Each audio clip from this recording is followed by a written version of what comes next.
Hey, what's up, everybody? I want to welcome you to another episode of the Dreamers Pro Daily Recap, where we give you a recap of all of the hot topics that we covered that day. You can catch them in their long format and also catch it fully streaming for free on Apple Podcasts.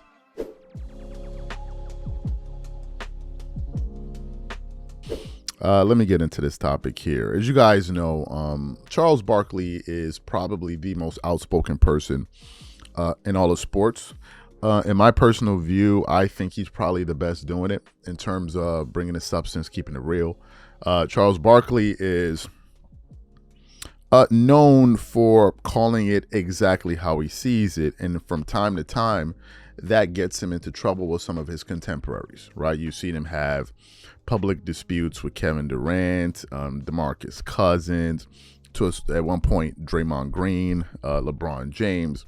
And the biggest one, I believe, was between himself, between himself and his former friend, Michael Jordan, right? As you guys know, during their playing days, Charles Barkley and Michael Jordan were very friendly, right? You can see footage of them on the Oprah show. You can see them hanging out during the Olympics. They were very, very friendly, and they got along really well. And then what happened, there was a time when Michael Jordan was running the Hornets, and Charles Barkley basically went on TV saying that MJ has a bunch of yes men around him, and he needs to get people around him that will actually that will actually tell him what he needs to hear, because he was talking about some of the struggles that was taking place with the Hornets.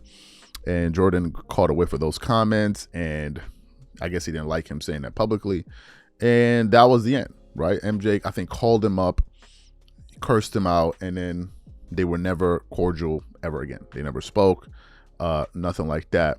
And that was the end of their relationship. And a bunch of years have gone by. It's been at least over a decade since the two of them have spoken. So what happened? Recently, I was listening to an interview of Charles Barkley on the Dan Patrick Show, and they were discussing essentially this thing that's going to be taking place in Chicago, where they're going to be hanging. They're going to be kind of like remembering a championship, or the championship team or the championship run that they had. And the people that they're going to have in attendance are all the key figures in the Chicago Bulls run. So you're talking about Phil Jackson, you're talking about Michael Jordan, you're talking about Steve Kerr. I think Scottie Pippen is going to be there. So Charles Barkley caught a whiff of this. And he was, first of all, in amazement, like, wait, what? This is really, really, really going to happen? Are you serious? Real? For real? Blah, blah, blah, blah.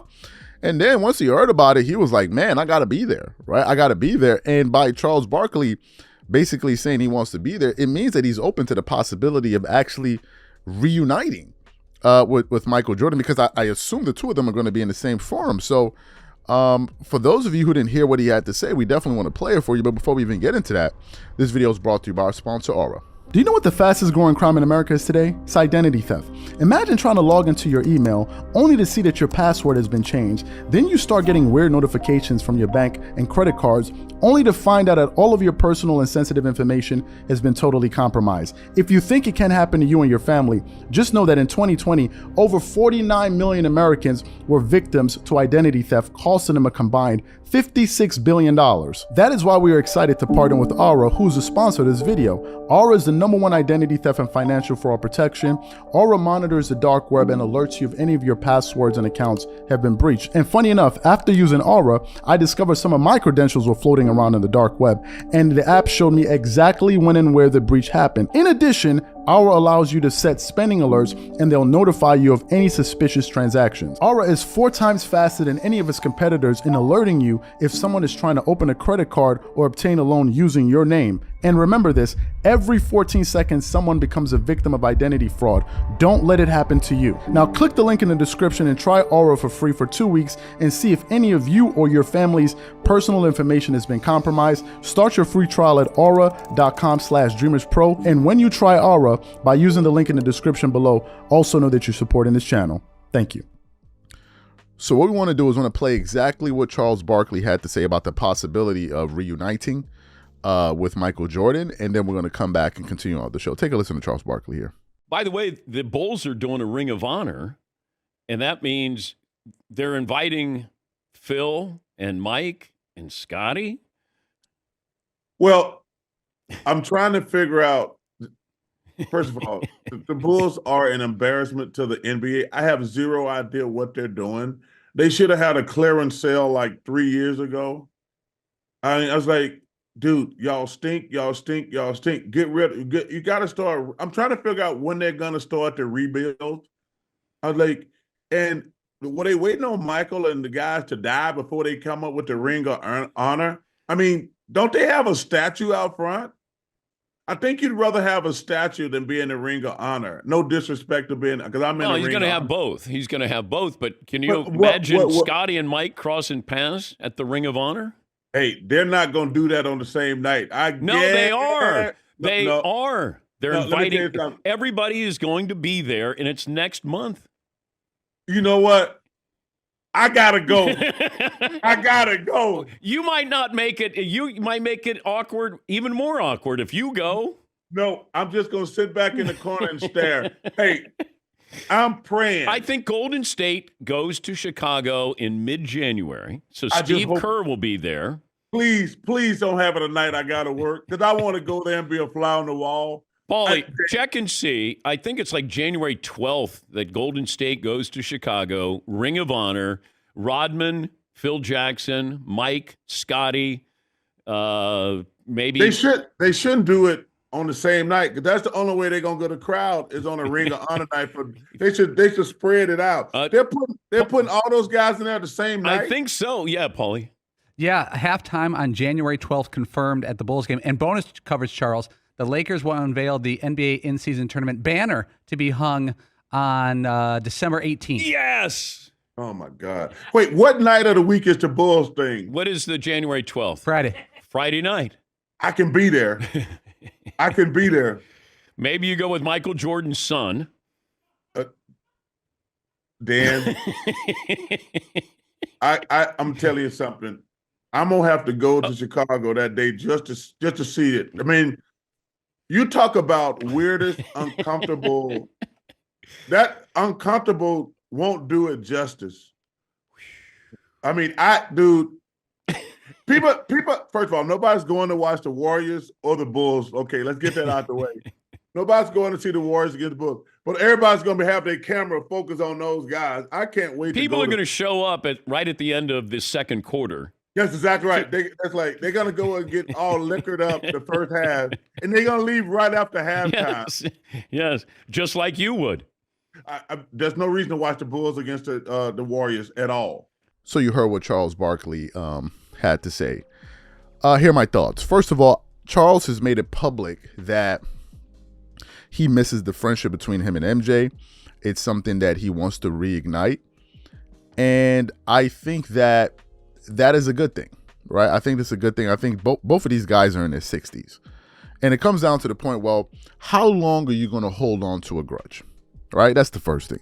And number two, was the thing that happened, the rift between these two guys, was it really that serious to the point where it's like, I'm never going to talk to you for the rest of my days on earth? Is it that severe? Was it that serious of a situation between these two guys? I don't think it is. Now, in the situation between Scottie Pippen and Michael Jordan, I can understand it. I can understand Michael Jordan saying, I'm not going to talk to Scottie Pippen ever again, because he totally crossed the line, and he continues to cross the line. I'm never going to have a relationship with him. And it's going to be interesting to see how these two gentlemen are going to interact. I'm talking about Scottie and Michael Jordan within the same forum. Maybe it's something that the Chicago Bulls are orchestrating to broker peace between all of these people. It could be that as well. I don't know, right? But I don't think the rift between Charles Barkley and Michael Jordan, just based on the information that we have from afar, that I have from afar, as an outsider looking in, I don't think it's worth saying I'm never going to talk to this person, or this guy's never going to be my friend for the rest of my life. I don't think it's that serious, but these are just my thoughts. So now, this is a continuation from what's been, this breaking story surrounding Draymond Green and his suspension. Yesterday, we covered the topic from many different angles. We covered the story directly. Then I covered it from the vantage point of what ESPN's Michael Wilbon had to say. And I made my feelings explicit. I said that I am not a fan of Draymond Green. I think that he's a dirty player. I think that he has gotten away with a lot over the years. I think that the referees have given him a lot of preferential treatment, and people in the media and some of his supporters have looked the other way. And I asked in yesterday's show, I said, what is it going to take? What is the thing that Draymond Green needs to finally do for people to begin to take this thing seriously? So that's one aspect of it. There's been another angle of Draymond that I've been kind of in the thing that I've been saying at least over the past year, which is this. I said that Draymond is one of these people that he does crazy things on the basketball court, and then he acts like as if he doesn't know what's going on. He'll kick somebody in the groin and then pretend like he's confused. Even with the last play of Yusuf Nurkic, when he hit him on the head, he immediately jumped up like as if somebody did something to him, knowing fully well what he had did. But then in that moment, he tried to play like he didn't understand what was going on. But he really knew what was going on. And I said that the only way I felt that this was going to stop is for someone to sock Draymond Green in the mouth. And I said that I am stunned that no NBA player over all these years has chin-checked Draymond Green when he pulled off one of his antics. Even in the case of, okay, if he kicks at, for instance, Steve Adams in the private part, Steven Adams can't do anything, but he has teammates. No one ever does anything when it comes to Draymond. And it was something that actually really bothered me, and I just didn't understand why. And yesterday, I was listening to a segment from Gil's Arena, and they had their special guest on there, Kenyon Martin. Now, if you know Kenyon Martin, he was one of the tougher guys in the NBA when he played during his playing days. No nonsense type of guy, love physicality. That's just the type of person he is, and that's the type of player he always was. So when they were discussing this, they pushed the topic over to him to get his opinion on it. And to my surprise, Kenyon Martin started asking the question that I've been asking over all these years, which was, when is somebody finally going to sock Draymond Green in his mouth for doing all of these crazy things on a basketball court? So for those of you who didn't hear what Kenyon Martin had to say, I want to play for you now, and then we're going to come back and continue on the show. Take a listen to that. There's what, handful of guys in the league that you think that ain't going for it, right? For that that he. But there's nobody, like, there's just guard, big man, nobody that's just willing to, like, no, dude, like, you're not the biggest bully out here. Like, I'm just. Like, not a single person. Not one person out here, like, going. I mean, there's reports that Tristan Thompson stood his ground here. At the club. I'm just. No, you see, Tristan Thompson's one of the victims, too. He's one of the victims in there, too. Raise your hand if you've been personally. But that's what I'm saying. This is happening it's happening in real time so fast where some of these guys don't, like, I'm going in for a layup and then, boo, oh. Yeah. Yeah, that's my thing. But like, so ouch. Yeah, it's ouch. So do something, and They be so there's confused. like, just take me, like, me and my Tracy McGrady situation. He pump fake, right? Mm-hmm. I had already had the Karl Malone situation I already had, but Tracy, people on edge already. Mm-hmm. So he pump fake, I jump, he getting ready to come up to shoot it. Of course I'm a foul at you. Mm-hmm. So he felt the way. Yeah. So he tried something, but it didn't end up the way he thought it was gonna. But he wasn't he knew, like, I'm gonna throw a punch or I'm gonna try something in this moment. Ain't nobody doing that to Draymond. You know what I'm saying? Like, ain't nobody in no moment, like, no, dude, I'm gonna get off first. Like, I'm not gonna be the victim here. Like, you gonna take this and then we gonna react to that. Where are those people at? Like, what, like, 400,000, 200,000, 300,000. but it's so people's respect means nothing. Like, people earning people respect out here means nothing anymore. I don't know. And I think that a lot of players and fans respected what Draymond did for that Warriors team, like being like the enforcer. But it's like slowly the respect has been like dwindling and dwindling. Yeah, my partner MG called it though. I mean, he was talking right after it happened. He was like, "No, the league gonna do something this time." Yeah, like it I'm definitely. I'm thinking it's gonna. They gave him 5. I'm thinking, okay, it's gonna be 7 to 10. No, they like, we over you. I had 2 to 5. Yeah, I had 7 to 10 because it's too soon. It's like when some. I thought they was gonna suspend him. So you heard what Kenyon Martin had to say there. I couldn't believe he said it. Because to me, it seems so obvious. Draymond Green has been running around, smacking people, doing all kind of crazy stuff year after year, and no one has done anything. Even with the last incident with Rudy Gobert, after he threw Rudy Gobert in the chokehold, what was the other conversation around it? Well, why didn't his teammates do anything? Why didn't Karl Anthony Towns do anything? Why did this person do anything? Why did this? But we could have said this on so many occasions. There have been so many occasions where Draymond did something crazy and no one did anything. Now, some people have said, oh, well, you know, the reason these players are not going to do nothing is because they don't want to get fined, you know, $200,000 for punching somebody. So basically, you're going to let somebody punk you for the rest of your career because you're afraid to take off. So you would rather get punked than defend yourself just to save $200,000 or $50,000 or whatever it is. Really? That's what it is? So your self-respect can be bought, basically. You would rather let Draymond Green kick you in the balls than you defend yourself. And to me, I don't understand it, man. I personally don't understand it. I don't understand. I don't know how Draymond has been able to get away with this for so many years. For so many years. I know that if Draymond was doing this in the early 2010s, the early 2000s, somebody would have been rocked his jaw, man. If he did it during the day when Zach Randolph, Ron Artest, Ben Wallace, Steven Jackson, Matt Barnes, Reggie Evans, some of these guys when they were playing, somebody would have been, even Shaq.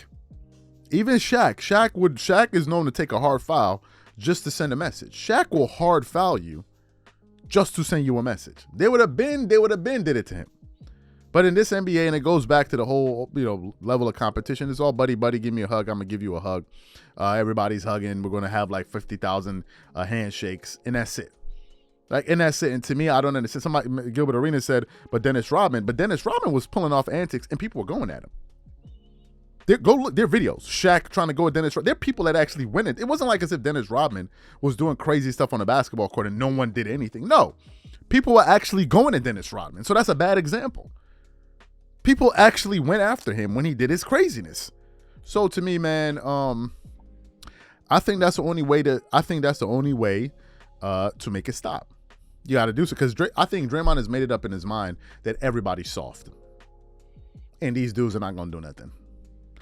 Most thing they're going to do is talk and wait for the referees to come and their players to jump in between. But the vast majority of them are not going to do nothing. I think that is the analysis Draymond Green has done. And that's why no one has. No one has. You think Draymond Green would have been able to get away with what he just did, or other moves that he did to Kenyon Martin, and that would have been it. That would have been it. That would have been the end of it. Yeah, whatever. So to me, I agree with Kenyon Martin, and I think he brought up a point that we need to talk about more.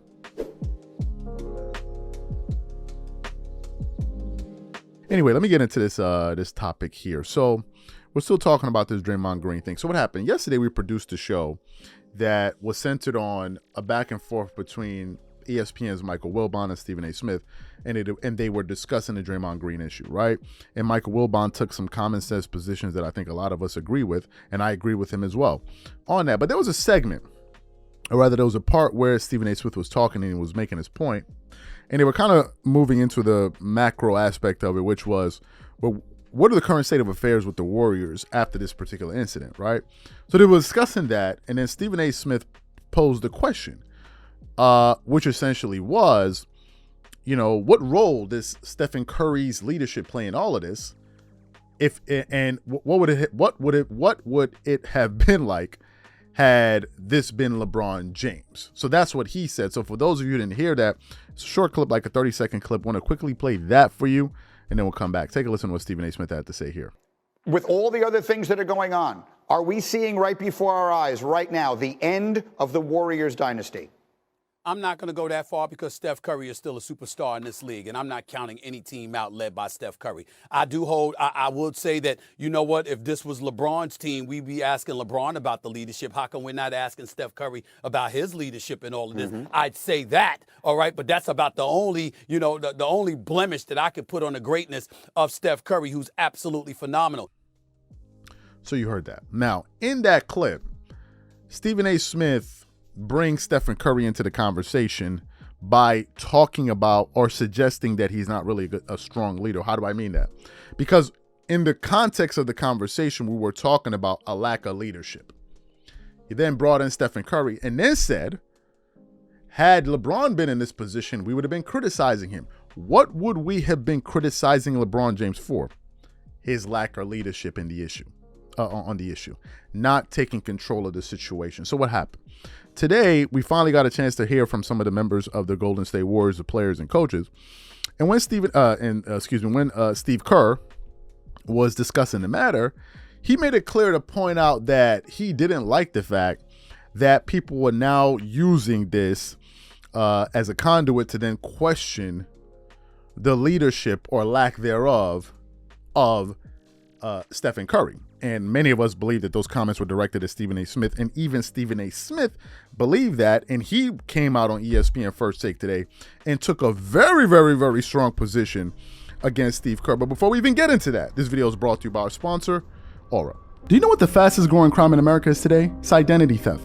Imagine trying to log into your email only to see that your password has been changed. Then you start getting weird notifications from your bank and credit cards only to find out that all of your personal and sensitive information has been totally compromised. If you think it can happen to you and your family, just know that in 2020, over 49 million Americans were victims to identity theft, costing them a combined $56 billion. That is why we are excited to partner with Aura, who's the sponsor of this video. Aura is the #1 identity theft and financial fraud protection. Aura monitors the dark web and alerts you if any of your passwords and accounts have been breached. And funny enough, after using Aura, I discovered some of my credentials were floating around in the dark web, and the app showed me exactly when and where the breach happened. In addition, Aura allows you to set spending alerts, and they'll notify you of any suspicious transactions. Aura is 4 times faster than any of its competitors in alerting you if someone is trying to open a credit card or obtain a loan using your name. And remember this, every 14 seconds, someone becomes a victim of identity fraud. Don't let it happen to you. Now click the link in the description and try Aura for free for 2 weeks and see if any of you or your family's personal information has been compromised. Start your free trial at aura.com/DreamersPro. And when you try Aura, by using the link in the description below, also know that you're supporting this channel. Thank you. So what we want to do is we want to quickly play this exchange here, or what Stephen A. Smith had to say on ESPN First Take, and then we're going to come back and continue on with the show. Take a listen to that there. So that's a big part of the job these days as a professional athlete. You have to deal with everything, and you have to accept it. But there are times when you kind of have to say, really? Like, that's the angle you're going to take? You're going to question Steph Curry's leadership? Like, really? We're going to do that? Think about that. Steve Kerr calling critics of Steph Curry's leadership disgusting. Stephen A., you talked yesterday about Steph's Molly, leadership. it wasn't critics. He know who he was talking to. He know who he was talking to. He was talking to you. He was talking to you. Yeah. He's talking to me. He's talking to me, Molly. Okay. Kendrick Perkins and Brian Windhorst here. Hi, guys. Thanks for being with us. Stephen A., what's your reaction to what Steve Kerr had to say if he was speaking directly to you? Steve Kerr didn't mention me by name. I'll mention Steve Kerr by name. I'm disgusted with him. You see, this is the problem. This is the problem, okay? No. You can leave me up on the split screen with everybody, please. This is the problem, okay? Steve Kerr, no one is questioning Steph Curry as a leader. What we said was, quote, if that were LeBron James, we would have said, where are you? So in this particular instance, we're not talking about behind the scenes. We're talking out front and center. We were asking Steph Curry, where are you on this? Because you're such a great leader.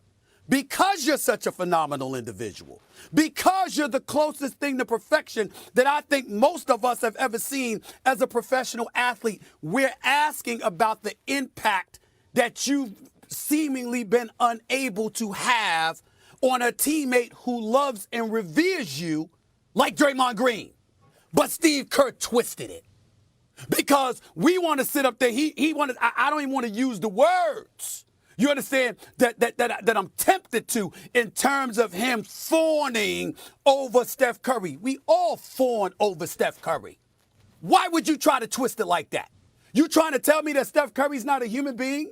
That every single thing about him is absolutely positively perfect, that we can't sit here while revering him and respecting him and appreciating everything about him. We can't simply sit here and say, yo, you of all people, you might be able to have an impact on Draymond Green. Whether we're right or wrong in that, I'm just talking about speculating about that because of the phenomenal person, athlete, professional that Steph Curry has proven to be.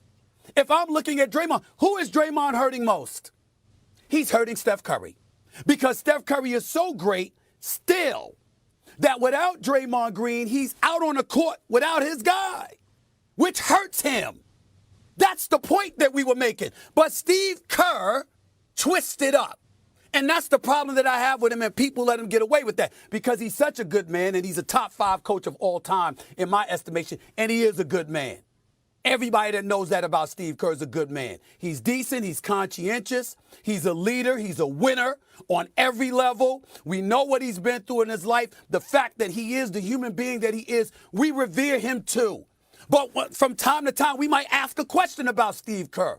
It's disgusting to ask a question. That's a problem.